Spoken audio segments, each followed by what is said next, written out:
Sara, sijui kama pia wewe tukupatie dakika moja tu just to give recommendations going forward on what you'd like to see in terms of intervention. Ningeongelelea huku kwa vijiji walete hizo screening, waweze kufanya awareness juu kulingana na mali nimetoka Dandora, there's so much pollution. Hali ya hewa ni mbaya. Tunapata makansas mingi, watoto wanazaliwa wakiwa na cancers.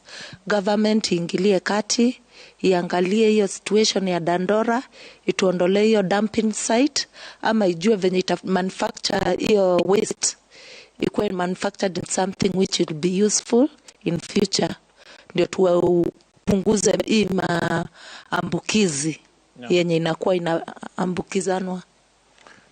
Naam, shukran sana, na kwa kweli tungependa kuzungumza na wengi, lakini pia muda